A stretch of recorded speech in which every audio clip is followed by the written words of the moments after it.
de la acción.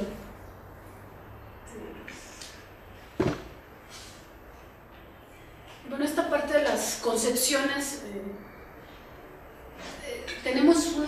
es una aproximación de cómo se ha venido estudiando el cuerpo, y son las tres concepciones clásicas, digamos, ¿no? Tienen una fundamentación filosófica, tienen una manera de conceptualizar el cuerpo, y a partir de ahí van a hacer un tratado sobre el cuerpo. Entonces, bueno, está la dualista, la monista y la social. Les vamos a profundizar un poquito, muy brevemente, en cada una de ellas. Y bueno, la dualista hace referencia a esta analogía del cuerpo como máquina, y tiene un pensamiento filosófico pues, de esta dualidad entre la mente, el cuerpo, la naturaleza, lo racional, ¿no? Lo bueno, lo malo, esta posición dualista de cómo conceptualizar la vida.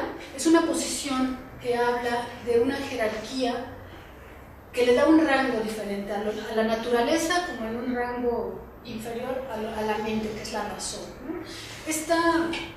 Esta concepción toma el cuerpo como un ente que puede ser observable, que puede ser medible y que tiene un funcionamiento.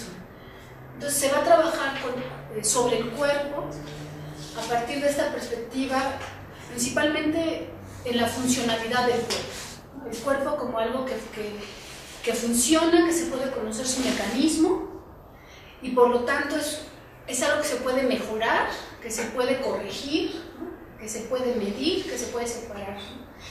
Esta ideología va a centrar un pensamiento de la perfección, ¿no? De la perfección del cuerpo, y se va a centrar en las cuestiones estructurales, que tienen que ver con la anatomía, en las cuestiones funcionales, que están relacionadas a la fisiología, y a todos pues los males que va con el mal funcionamiento y cómo resolverlo, ¿no? Es una situación mecánica, que además el cuerpo es un cuerpo que se puede entrenar, ¿no? Y se puede perfeccionar.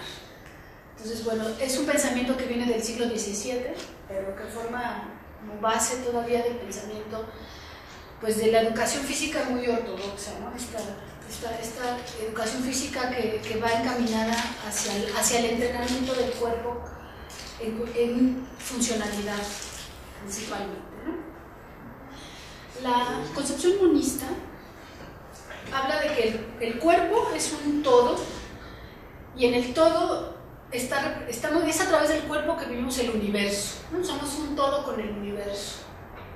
Entonces, esta concepción va a ser aquí va en contraposición del cuerpo máquina, en donde dice, bueno, el ser humano es considerado como una unidad indisoluble y como un conjunto integrado, y no como un conjunto que va integrado de más partes, ¿no? Es una cuestión, el cuerpo como un todo, y el cuerpo que viene a representar, este cuerpo representa el mundo, ¿no? Entonces aquí vienen algunas corrientes que acompañan esta concepción del cuerpo, pues vienen principalmente de los existencialistas y del psicoanálisis, ¿no? En donde se va a tratar el cuerpo como un territorio de significados, en donde va a ser vehículo de las vivencias del inconsciente. Esta concepción del individuo es un territorio en donde no importa, es más importante interpretar la vivencia del inconsciente a partir del cuerpo que delimitar, ¿no? la causa somática de esa situación. Es una concepción del cuerpo desfisiologizada, ¿no? O sea, ahí se separa de la fisiología, en donde es un ente separado que no importa tanto, ¿no? El cuerpo es un territorio de significados.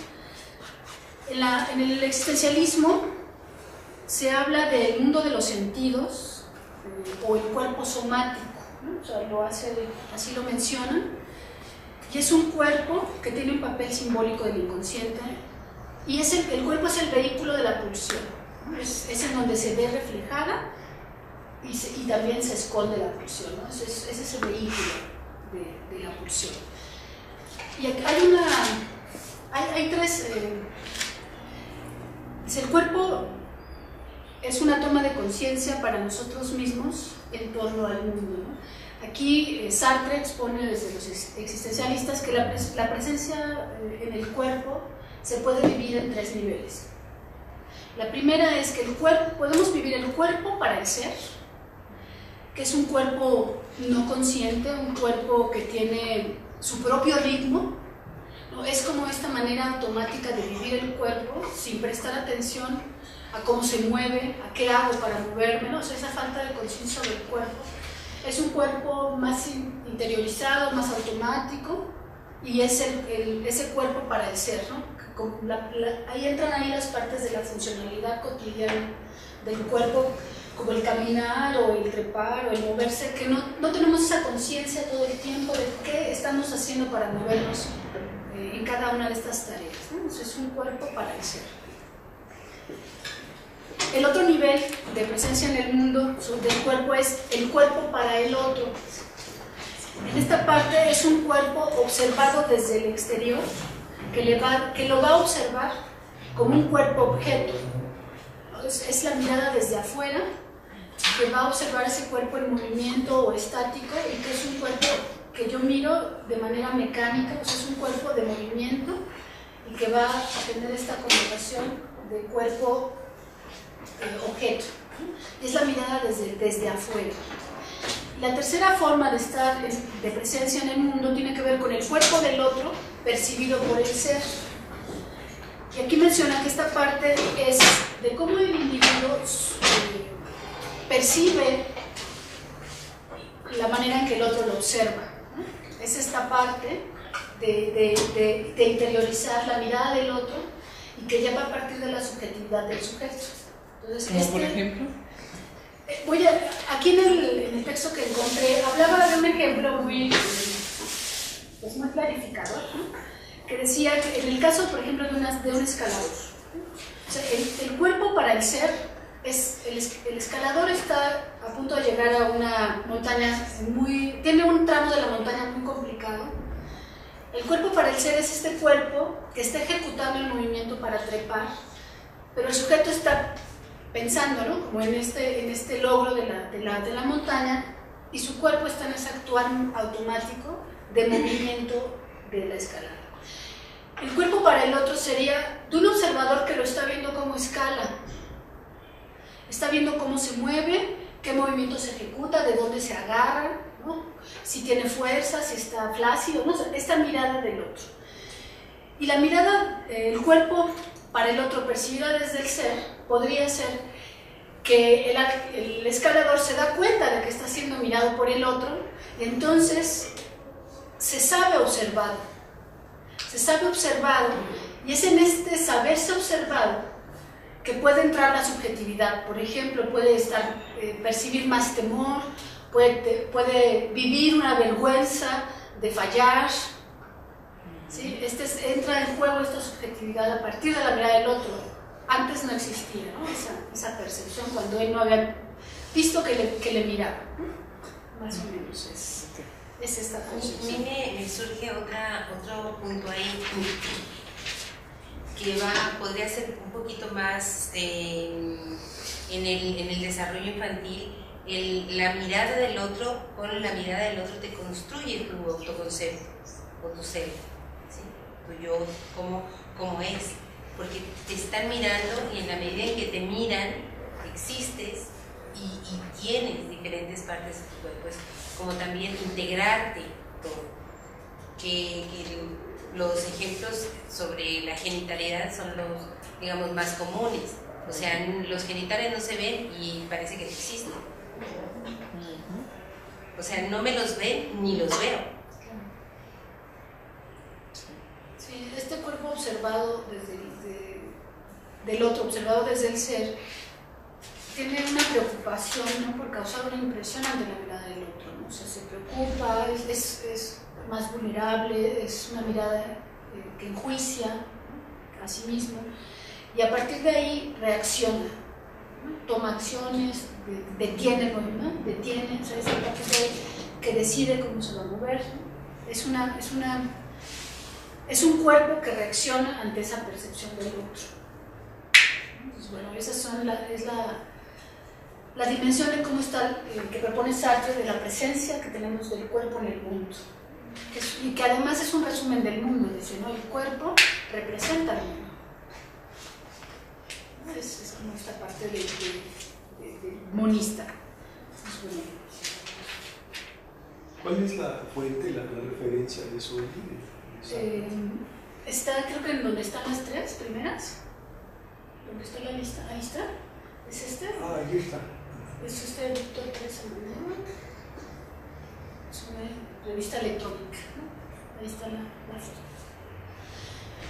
Y bueno, otra de las concepciones del cuerpo es desde la construcción social, ¿no? Que bueno, no es que estén peleadas porque todas van de la mano, el cuerpo tiene una construcción que va tomando de todos lados, y más bien se abre, se separa para explicarse. ¿Puedes pasar la siguiente, por favor? Bueno, estas representaciones sociales van a centrarse en identificar un proceso cultural que va a darle forma al cuerpo. Es un proceso de construcción social y cultural del cuerpo y va a trabajar sobre las consecuencias o los significados que va a tomar el cuerpo y cuál es su manera de darle un significado a este cuerpo a partir de esa construcción social. Y es una construcción que es histórica, que es geográfica, que es de género, es una construcción cultural. Este cuerpo va a estar definido a partir de las concepciones que una cultura tiene sobre el cuerpo de sus integrantes. Es una postura que habla de que el cuerpo se había considerado desde las concepciones dualistas y inclusive un poco las monistas, que el cuerpo es algo que era la entidad del ser que no podía cambiar, o sea, la biología era inamovible, ¿no? O sea, era una concepción donde el cuerpo, no podíamos cambiar el cuerpo, ¿no? Era la base fundamental del ser humano y era como que a partir del cuerpo conocemos a la persona y, por ejemplo, ya en la parte existencialista es el cuerpo como un símbolo, ¿no? como una representación del interior, o sea, todo era algo inamovible. Esta postura de la construcción social habla de que la ideología, las culturas, las costumbres, las tradiciones, todo lo que está incluido en la cultura va a incidir en una transformación del cuerpo. Y bueno, si no lo creen, pues hablemos de los cuerpos de las mujeres, que es lo que más cercano tengo de estudio, de los 50, ¿no? De los 20, y veamos los de los 90, ¿no? Las mujeres de los 90, de los 2000 o como se diga. Los cuerpos de las mujeres han cambiado, ¿no? O sea, la estructura física, la estatura, la complexión, es algo que ha cambiado, ¿no? Probablemente no lo vamos percibiendo pues en una generación, pero sí de generación en generación podemos observar esos cambios. Entonces, bueno, esta habla también del significado, ¿no? De que los significados van a construir subjetividad. En donde en una cultura hay un cuerpo valorado, va a construir una identidad, una subjetividad distinta, en donde en otras culturas el cuerpo no es cuidado, no es cultivado, ¿no? O es más descuidado, ¿no? O sea, hablemos un poco de estas, de las fisiologías que podemos tener, no sé, en Occidente como los de Oriente, en donde se cultiva más el cuidado del cuerpo, y pues, ¿no? Tenemos que acá en América del Norte tenemos los más grados altos de obesidad, ¿no? Y en Oriente pues es muy raro, ¿no? Entonces, tiene que ver con los juicios, con la importancia y con el valor que se le va dando al cuerpo.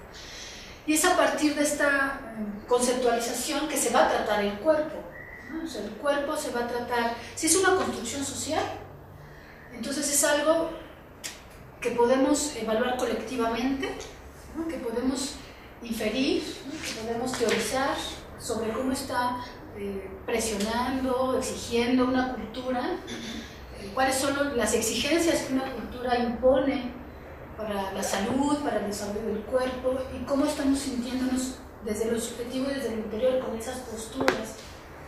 Se habla también pues, de los choques, de las inconformidades que pueden tener la identidad personal o esta conciencia individual con esta imposición cultural, ¿no? Entonces, bueno, yo creo que las tres corrientes o tres concepciones del cuerpo tienen sus seguidores hasta la actualidad, ¿no? O sea, hay quienes siguen pensando que el cuerpo es algo perfectible y que lo que hay que centrarse es en ese perfeccionamiento. Entonces desarrollan programas y sistemas, máquinas y de todo para llegar a ese objetivo, ¿no? La parte que trabaja sobre el cuerpo como símbolo del inconsciente, va a tener una lectura del cuerpo como síntoma, ¿no? Como un síntoma. Y habrá, desde la perspectiva social, habrá un cuerpo que se construye desde la cultura y que se puede deconstruir, ¿no? Y se puede transformar, pero es a partir de la subjetividad. Entonces, creo que por ahí sigue esa parte. Y bueno, un poco para cerrar, es muy breve esta parte.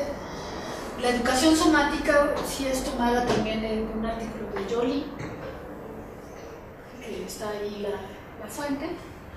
Y bueno, aquí retoma un poco el concepto de soma, que se refiere a la vivencia total del cuerpo, ¿no? Es una cuestión de la totalidad y que va a partir de la experiencia interior, ¿no? El soma es el cuerpo viviente, sensible, tal como se percibe, y va a tener una construcción, pero desde el interior. O sea,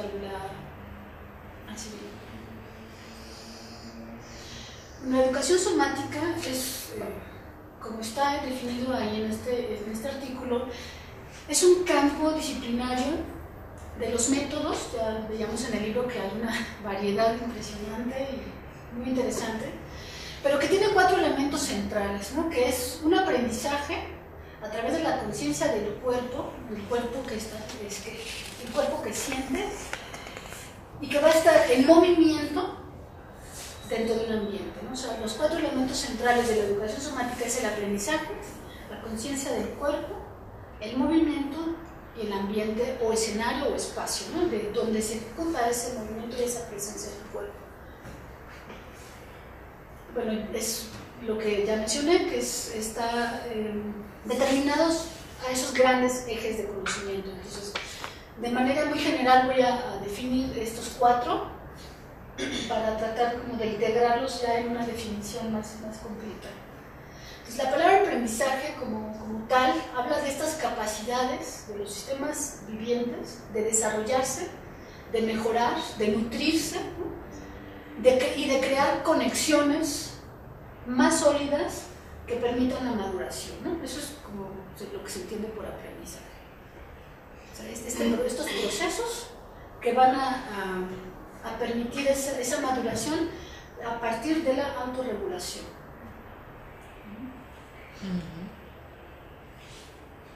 La conciencia del cuerpo, que es vivo y sensible, y no este cuerpo solo material, ¿no? Solo anatómico, es la conciencia. La palabra conciencia o la toma de conciencia se refiere a la habilidad de los sistemas vivos de regular su comportamiento en función de su retroalimentación. Es la experiencia vivida, ¿no? Interiorizada y como aprovechada, ¿no? Aprovechada por la persona que procede al actuar, ¿no? O sea, esta toma de conciencia es algo que se filtra, ¿no? En el cuerpo, que se retoma para esta presencia. Esto podría ser como en versus hábitos que los hacen sin conciencia. Sí, como decía, este cuerpo del ser, ¿no? que mencionaban del existencialismo, este cuerpo del ser, que es el movimiento automatizado, ¿no? Donde ya movemos, nos ejecutamos ciertas posiciones, pero no somos conscientes ni de qué parte del cuerpo está apoyada, de dónde tengo el pie, ¿no? O sea, toda esta parte. Aquí sería esa presencia sensible, ¿no? Del cuerpo viviente, que va a permitir aprovechar, ¿no? Nutrirse del espacio, que es lo que vamos a ver, y de ese espacio va a ser una retroalimentación, ¿no? Para el alma. Entonces, bueno, el movimiento, y no solo la postura, se refiere a este desplazamiento que tiene del cuerpo en el espacio, ¿no? en un campo, y va a crear una serie de trayectorias en el espacio. Y sabes que hay una parte de Jolie que él define más en el libro, que me gustó mucho, es el movimiento incluso definido como lo inerte. O sea, porque como parte básica de todo lo vivo. Así es. O sea, que aunque estemos, digamos que parezcan que no nos estamos moviendo, o sea, todo dentro de nosotros se está moviendo. Y dentro de las células y dentro, digo, los átomos, nada más, ¿no? Entonces, como es muchísimo más allá que el desplazamiento, ¿no? Sí, sí. Entonces es en todos los sentidos. Sí, el movimiento es este desplazamiento que hay para posicionarse del espacio, ¿no? O sea, está muy bien hilado. Los conceptos van juntos, están separados aquí para su explicación, pero es este movimiento que está dentro del espacio, ¿no? O sea, es esta trayectoria que vamos haciendo con el cuerpo. Entonces, no es... Desde lo más micro a lo más macro. Sí, porque hay, y habla de un movimiento que va de la mano con la corporeidad, porque hay movimiento automático, ¿no? O sea, hay movimiento como involuntario, digamos, ¿no? Que no es algo que esté dentro del terreno de la conciencia del cuerpo, sino que va a esa parte más de lo automático, ¿no? Que tampoco va referido a ese movimiento, ¿no? No va referido a ese movimiento. Perdón, un poquito más, esta parte por ejemplo, de las sensaciones corporales, ¿sí? Que quizá a veces las podemos percibir como los movimientos peristálticos, o el latido del corazón, o alguna presión o algún piquete en alguna parte del cuerpo, ¿no? Hay movimientos internos, o sea, interiormente los cuerpos pues están moviéndose, simplemente la sangre que está circulando produce movimientos, produce, hasta creo que es el argumento para decir que por eso estamos calientes, porque la sangre al rozar contra las paredes de las arterias y las venas pues está calentando. ¿Sí? La respiración. La respiración. Causa movimientos. Sí, pero sí, en este sentido si nosotros cuando hacemos la quietud, o sea, quedarte contigo, se están produciendo movimientos internos. Aunque te quedes quieto, hay movimientos internos y externos, ¿no? Pues se está moviendo la tierra y etcétera. Pero en este aparente no me estoy desplazando, o sea, hay movimientos internos. A mí me gustaría incorporar a la definición la pulsación, ponerme reichiano, ¿no? ¿Cuál es la función básica del viviente? Pues la pulsación. Sí. Porque además es diferente al latido del corazón, es diferente a... Bueno, engloba todo, ¿no? Sí. Desde la célula hasta el corazón, Sí. hasta la respiración. De hecho, se dice que el universo está pulsando, Sí. ¿no? Pues somos organismos pulsátiles. Pues.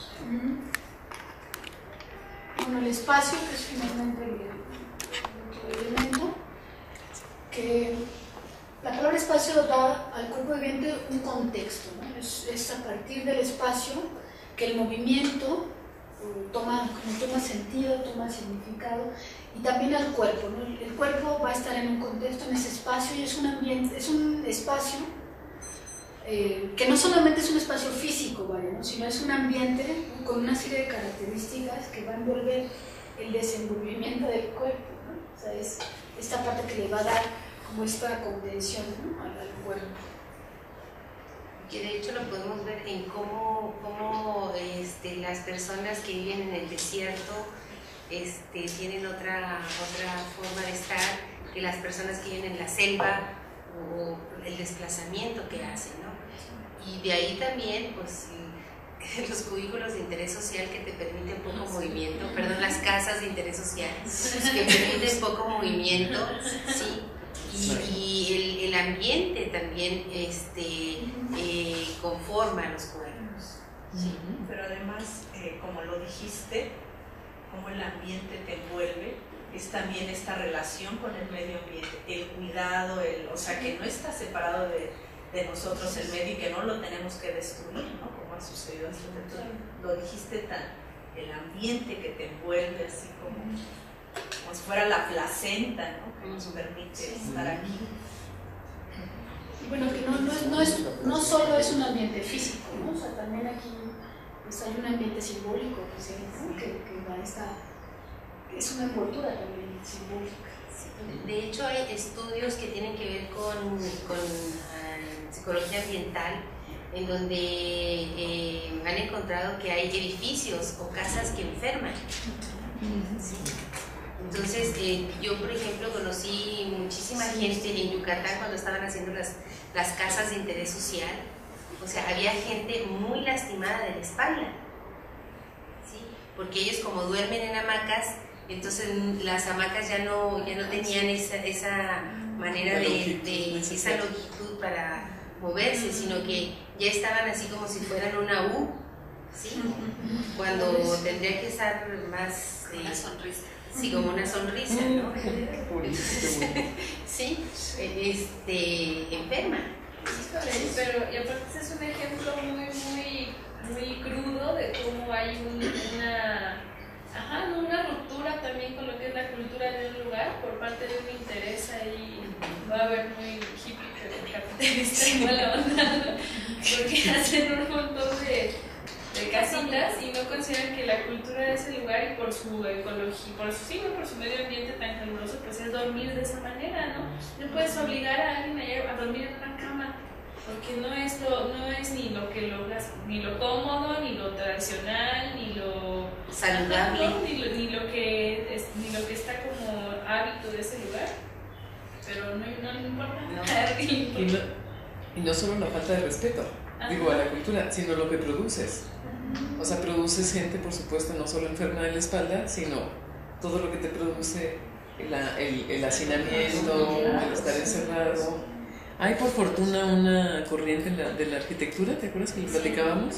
O sea, que está diciendo, o sea, tú, dependiendo del tipo de ciudades y de áreas que le des a la gente, es el tipo de gente que vas a tener.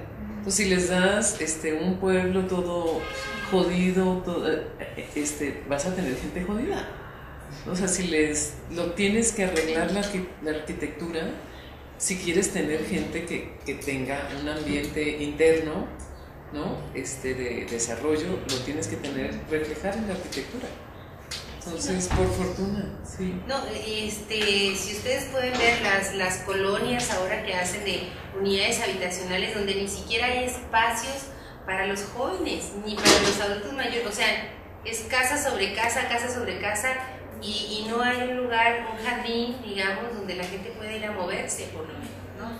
Entonces, eso tendría que ser una política de construcción. Pues simplemente esta facultad, ¿no? Es una de las facultades que está construida de peor manera para que haya una integración, ¿no? De la población que hay aquí.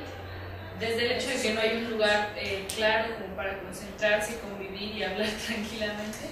Desde, por ejemplo, este edificio, ¿no? Que analizándolo y justamente un compañero que está en psicología ambiental analizaba en este edificio, pues esa onda de que los de un piso salgan por una escalera, los de otro piso salen por otra escalera y los de otro piso salen por otra, y que en cada escalera en cada piso están acomodados los de fisiología en uno, los de experimental en otra, pues están quebrando la posibilidad de que se vean simplemente, ¿no? Sin hablar del elevador que te lleva a diferentes sí, o sea, sin hablar de la locura que te produce subirte al elevador, porque no sabes si estás en el primer piso o en el segundo piso, o sea, no se sabe.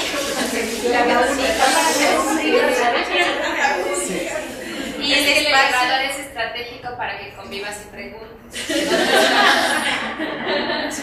Lo único que te lleva. No hay, digamos, no hay una cafetería, o sea, como tal, ¿no? Parecen los changarros de Fox, perdón. Es terrible. Digo, bueno, por fortuna hay medio que pusieron mesitas y demás, ¿no? Pero igual con ese tubo en medio que es espantoso, ¿no? Que tienes que estar cabeceando. ¿O no? No puede ser. Claro. Pero se lo merece. Y eso tiene su función política. Claro. Porque o sea, hay una intención atrás de eso. No es que se haya hecho ingenuamente, ¿no? Esa es la onda, no dejarnos llevar porque sea así ingenuamente, que el espacio esté así Ve este espacio. desestructurado. O sea, por Dios, ve este espacio. Visualmente feo. Estamos amontonadas, aquí amontonadas, o sea, como si fuera la bodega. Las mesitas estas, ¿qué es eso? Sí, no, o sea, me siento como si estuviera en el jardín de niños, donde cada niño agarra su mesita y se la lleva, o la trae, nada más faltan las sillitas esas, pero en fin. Yo quisiera aprovechar para leer una parte de aquí del libro de Joly, en donde él sintetiza, o sea, amplía los ejes de la definición de la educación somática. Entonces me parece que porque ese es como el primer planteamiento, y después él como elabora y define la 81, sí, en donde dice que la educación somática, es somática, educativa, procesual o centrada en el proceso, sistémica, holística, experiencial, estratégica, en el sentido de la organización del movimiento, científica, clínica e intuitiva, ecológica, participativa y potencializante, ¿no? O empoderante, como se diría en los proyectos de desarrollo. Entonces, o sea, él amplía estos 4 ejes a todos estos ejes. Entonces no sé si, o sea, porque tiene una definición de cada una, no sé si quieren que lo revisemos. A mí me parece... Pues sí, esto era más que nada una introducción, era como una presentación inicial de los conceptos, ¿no? que ya estaba. Y bueno, de las definiciones que encontré, bueno, yo creo que hay muchas más, ¿no? Hay que seguir buscando, completando. Y bueno, la presentación pasada hablábamos un poco de la práctica actitudinal, que es yo creo que es una educación somática, pero como dice Joly, Actitudinal todavía no lo sabe. Sí. Aquí lo dice. Sí. Que hay muchos autores que todavía no saben que están en el campo de la educación somática. Sí, no sé qué algo. No. Pues sí. No están. Como nosotras, en conciencia corporal, no sabíamos que estábamos. Conciencia corporal es una educación somática. Decírselo a él. Pues es como nosotras, o sea, realmente nosotras empezamos esto sin saber que era parte de la educación somática. Sí. Hasta que de repente nos empezó a sonar así. Sí. Sí, yo creo que si yo quisiera un poquito más, no sé si ya, sí, le cierras aquí. Sí, yo creo que la educación somática creo que tiene muchísimas implicaciones, entre las cuales está toda la implicación política. ¿Sí? O sea, una persona empoderada, pues cuidado, ¿no? O empoderada de su cuerpo, de su conciencia, pues hay que tener cuidado. Entonces es un arma también. Karina, ¿alguien estará llevando la minuta? Porque tenemos que llevar nuestras minutas. No, pues está bien que la lleven. Esa es la propuesta para ver si alguien ¿Alguien se quiere proponer a llevar la minuta?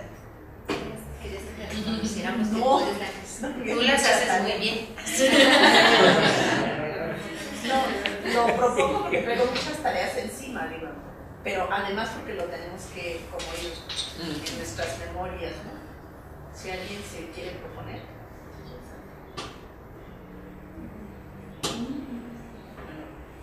La voy. mejor, pero para la pero siguiente. la última. Pero es la última, sí. Ok.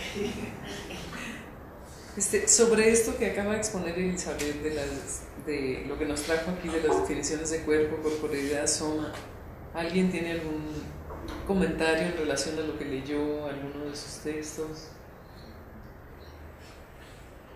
Las fotos están padrísimas. Sí, Y yo no vine la vez pasada, y entonces no sé por qué empezaron como desde el 17.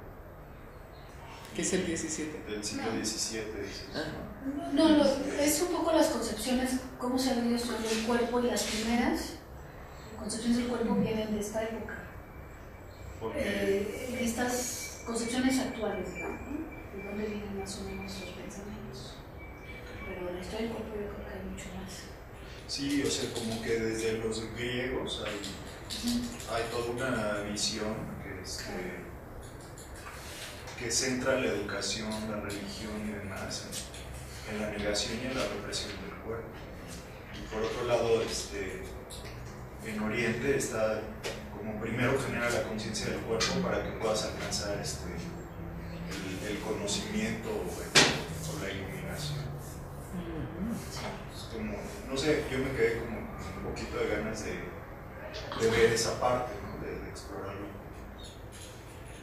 Pues te puedes proponer para traerla, ¿sí? O sea, como para hacer, así como Elizabeth tuvo la inquietud como de ver en dónde andaban los conceptos, porque estábamos manejando cuerpo, corporeidad, soma, y no, digo, como para tener más claridad, a lo mejor nos puedes traer eso, hacer una pequeña investigación. ¿Sí? Sí. O me puedo aventar una si quieres más. ¿Ahorita? Sí. Ok. Sí. ¿O sea, una exposición? Sí. Pues adelante, pero por supuesto. No venía preparado. No ven. Es que yo no No venía preparado para eso. Si quieres. No lo tengo que decir.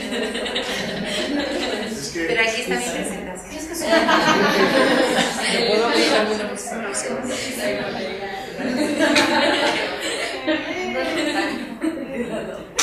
o sea, yo como que dividiría a los griegos y la parte de Oriente quizá con filosofía budista.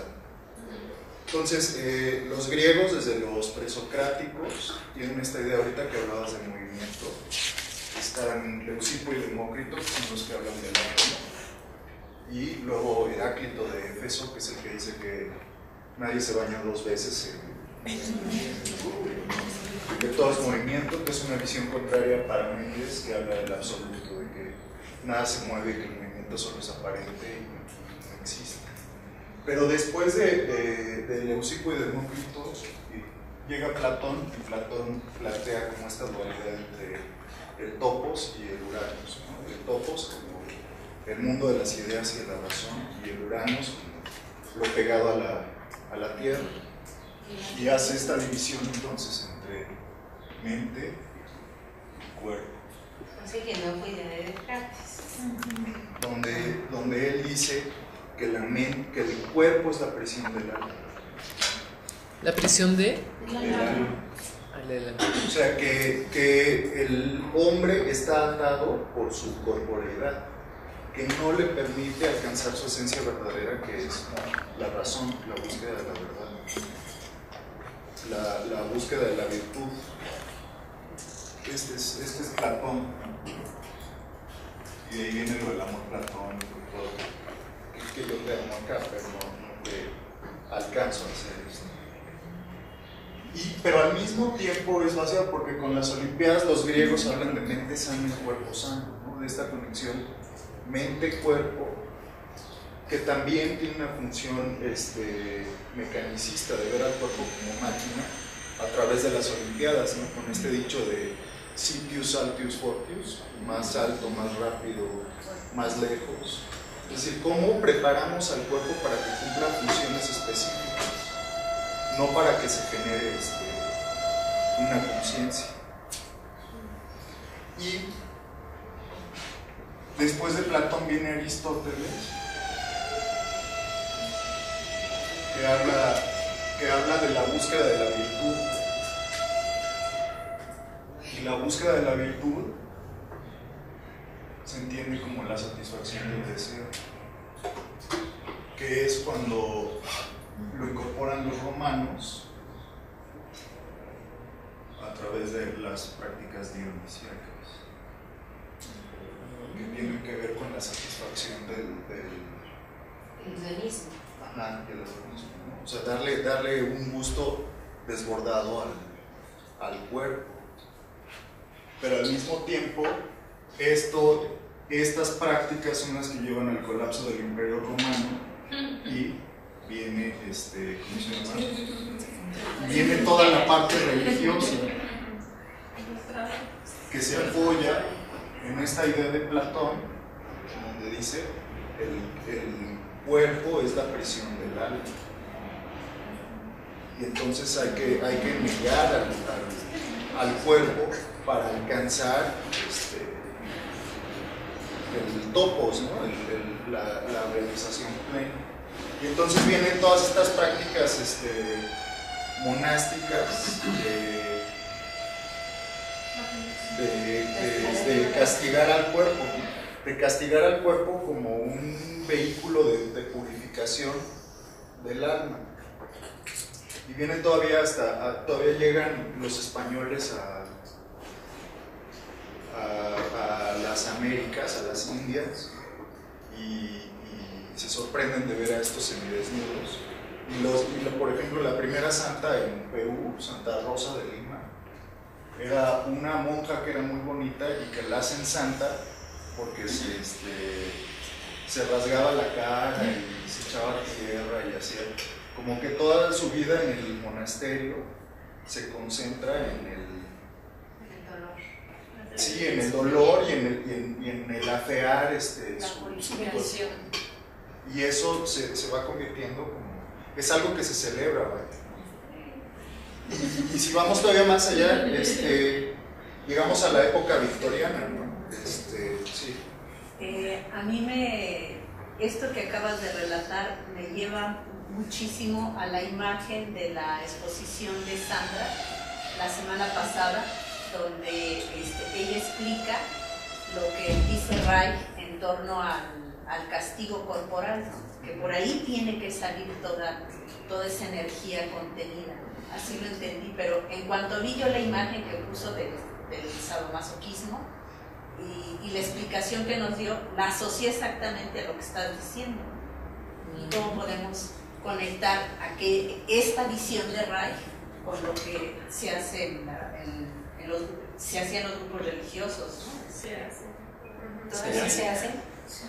Todavía se hace.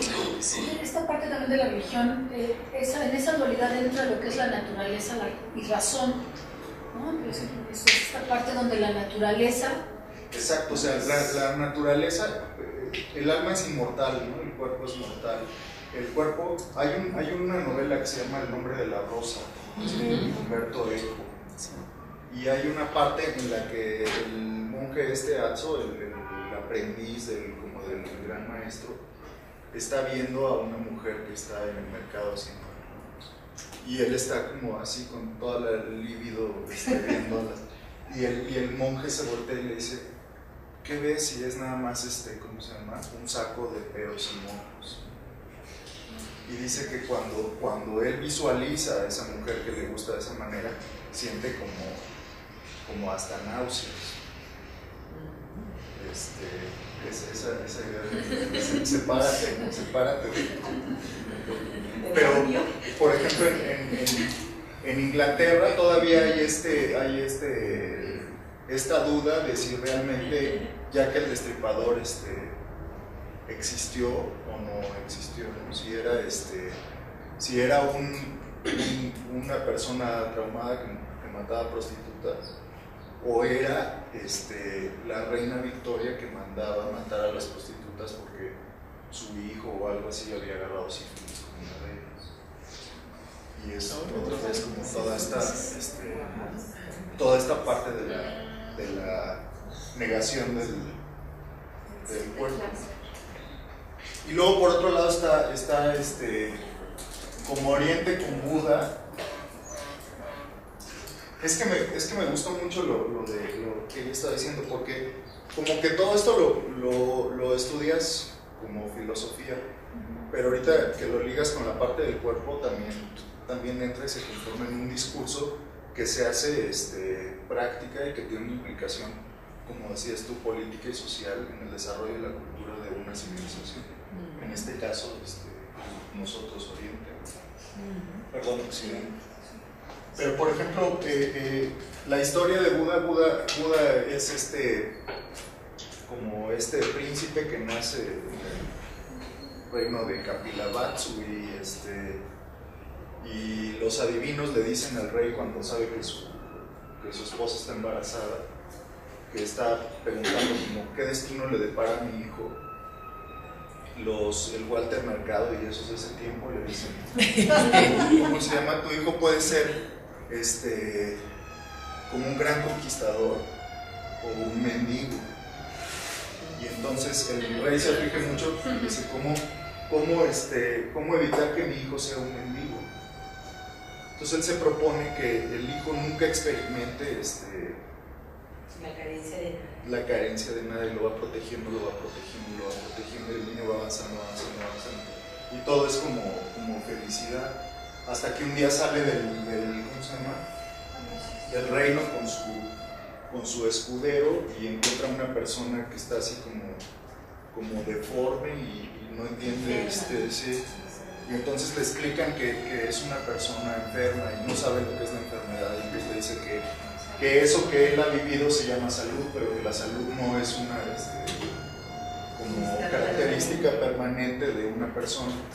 Entonces descubre la enfermedad y se aflige, luego descubre la vejez, ¿no? que el cuerpo va envejeciendo, y luego descubre la muerte.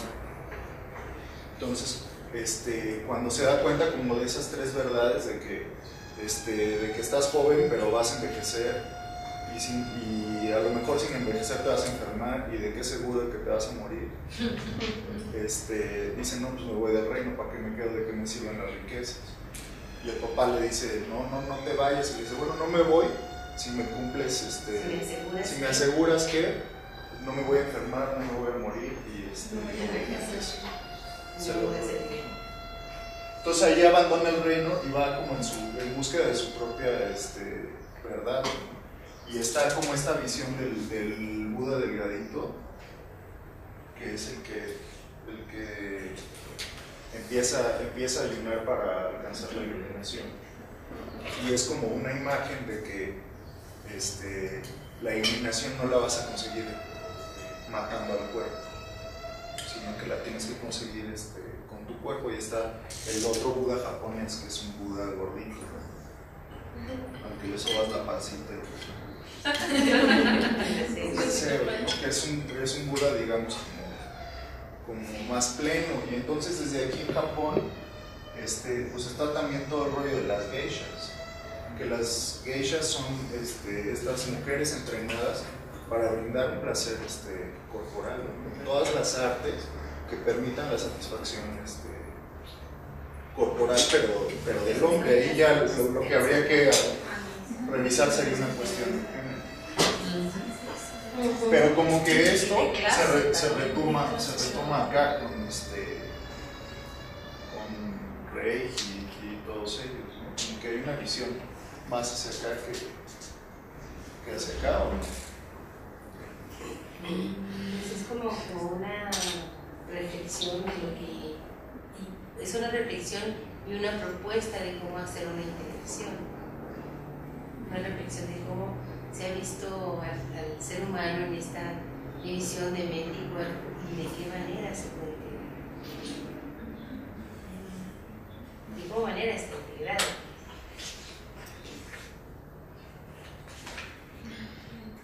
Y ya hasta por acá estaría como la cibernética, ¿no? Ahí las prótesis y los implantes y demás. Sería otra parte de aquella visión. De la línea del cuerpo como máquina, ¿no? Sí. Y sí, perfectible, pero ya más en cuanto a la apariencia, no a la función. Sí. Del maquillaje. Y las Bueno, ahí fertilizaciones está in el nombre de los 6 millones de dólares, ¿no?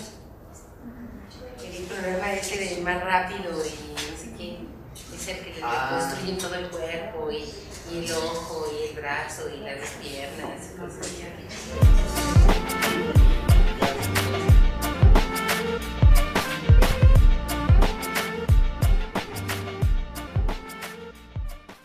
Del cuerpo, como el caminar o el trepar o el moverse, que no tenemos esa conciencia todo el tiempo de qué estamos haciendo para movernos en cada una de estas tareas, ¿no? Eso es un cuerpo para el ser. El otro nivel de presencia en el mundo del cuerpo es el cuerpo para el otro.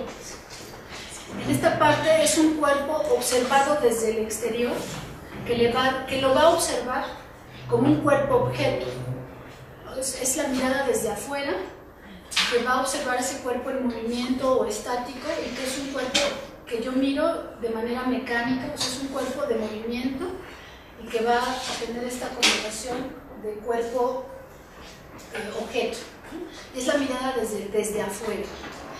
La tercera forma de estar de presencia en el mundo tiene que ver con el cuerpo del otro percibido por el ser.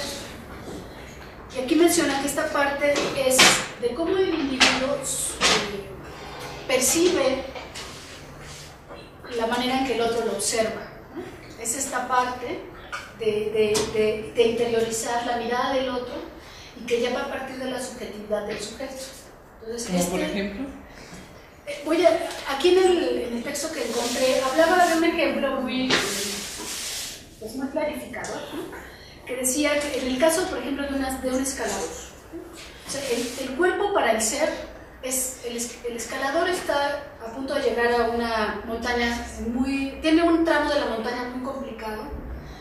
El cuerpo para el ser es este cuerpo que está ejecutando el movimiento para trepar, pero el sujeto está pensando, ¿no? Como en este logro de la montaña, y su cuerpo está en ese actuar automático de movimiento de la escalada. El cuerpo para el otro sería de un observador que lo está viendo como escala, está viendo cómo se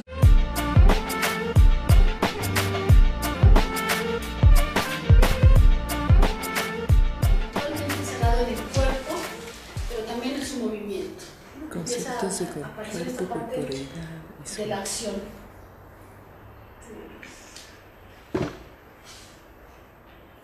Bueno, esta parte de las concepciones es una aproximación de cómo se ha venido estudiando el cuerpo, y son las tres concepciones clásicas, digamos, ¿no? Tienen una fundamentación filosófica, tienen una manera de conceptualizar el cuerpo, y a partir de ahí van a hacer un tratado sobre el cuerpo. Entonces, bueno, está la dualista, la monista y la social. Les vamos a profundizar un poquito, muy brevemente, en cada una de ellas. Y bueno, la dualista hace referencia a esta analogía del cuerpo como máquina, y tiene un pensamiento filosófico pues, de esta dualidad entre la mente, el cuerpo, la naturaleza, lo racional, ¿no? Lo bueno, lo malo, esta posición dualista de cómo conceptualizar la vida.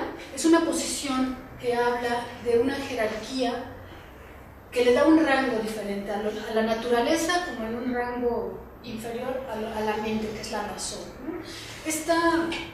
Esta concepción toma el cuerpo como un ente que puede ser observable, que puede ser medible y que tiene un funcionamiento.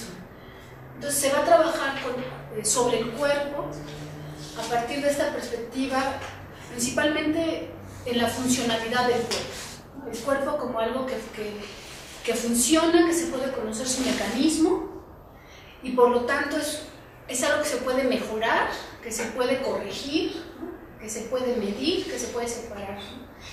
Esta ideología va a centrar un pensamiento de la perfección, ¿no? De la perfección del cuerpo, y se va a centrar en las cuestiones estructurales que tienen que ver con la anatomía, en las cuestiones funcionales que están relacionadas a la fisiología, y a todos pues los males que va del mal funcionamiento y cómo resolverlo, ¿no? Es una situación mecánica que además el cuerpo es un cuerpo que se puede entrenar, ¿no? Y se puede perfeccionar. Entonces, bueno, es un pensamiento que viene del siglo XVII, pero que forma como base todavía del pensamiento, pues, de la educación física muy ortodoxa, ¿no? Esta educación física que va encaminada hacia el entrenamiento del cuerpo en funcionalidad principalmente, ¿no?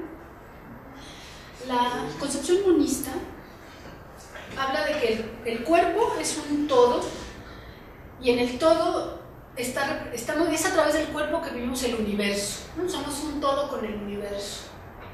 Entonces esta concepción va a ser aquí va en contraposición del cuerpo máquina, en donde dice, bueno, el ser humano es considerado como una unidad indisoluble y como un conjunto integrado, y no como un conjunto que va integrado de más partes, ¿no? Es una cuestión, el cuerpo como un todo y el cuerpo que viene a representar, este cuerpo representa el mundo, ¿no? Entonces aquí vienen algunas corrientes que acompañan esta concepción del cuerpo, pues vienen principalmente de los existencialistas y del psicoanálisis, ¿no? En donde se va a tratar el cuerpo como un territorio de significados, en donde va a ser vehículo de las vivencias del inconsciente. Esta concepción del individuo es un territorio en donde no importa, es más importante interpretar la vivencia del inconsciente a partir del cuerpo que delimitar, ¿no? la causa somática de esa situación. Es una concepción del cuerpo desfisiologizada, ¿no? O sea, ahí se separa de la fisiología, en donde es un ente separado que no importa tanto, ¿no? El cuerpo es un territorio de significados. En el existencialismo se habla del mundo de los sentidos o el cuerpo somático, ¿no? O sea, así lo mencionan, y es un cuerpo que tiene un papel simbólico del inconsciente, y el cuerpo es el vehículo de la pulsión, ¿no? Es en donde se ve reflejada y también se esconde la pulsión, ¿no? Ese es el vehículo de la pulsión. Y hay tres. El cuerpo es una toma de conciencia para nosotros mismos en torno al mundo, ¿no? Aquí Sartre expone desde los existencialistas que la presencia en el cuerpo se puede vivir en tres niveles. La primera es que podemos vivir el cuerpo para el ser, que es un cuerpo no consciente, un cuerpo que tiene su propio ritmo, ¿no? Es como esta manera automática de vivir el cuerpo sin prestar atención a cómo se mueve, a qué hago para moverme, ¿no? O sea, esa falta de conciencia del cuerpo. Es un cuerpo más interiorizado, más automático, y es ese cuerpo para el ser, ¿no? Ahí entran las partes de la funcionalidad cotidiana. Mueve, qué movimiento se ejecuta, de dónde se agarra, ¿no? Si tiene fuerza, si está flácido, ¿no? Esta mirada del otro. Y la mirada, el cuerpo para el otro percibida desde el ser, podría ser que el escalador se da cuenta de que está siendo mirado por el otro, y entonces se sabe observado, y es en este saberse observado que puede entrar la subjetividad. Por ejemplo, puede percibir más temor, puede vivir una vergüenza de fallar, ¿sí? Entra en juego esta subjetividad a partir de la mirada del otro. Antes no existía, ¿no? esa percepción cuando él no había visto que le miraba, ¿no? Más o menos es esta concepción. Me surge otro punto ahí que podría ser un poquito más en el desarrollo infantil. La mirada del otro, con la mirada del otro te construye tu autoconcepto o tu ser, ¿sí? Tu yo, cómo es, porque te están mirando, y en la medida en que te miran existes y tienes diferentes partes de tu cuerpo. Es como también integrarte todo, que los ejemplos sobre la genitalidad son los, digamos, más comunes, O sea, los genitales no se ven y parece que no existen. O sea, no me los ven ni los veo. Sí, este cuerpo observado del otro, observado desde el ser, tiene una preocupación, ¿no?, por causar una impresión ante la mirada del otro, ¿no? O sea, se preocupa, es más vulnerable, es una mirada que enjuicia, ¿no?, a sí mismo, y a partir de ahí reacciona, ¿no?, toma acciones, detiene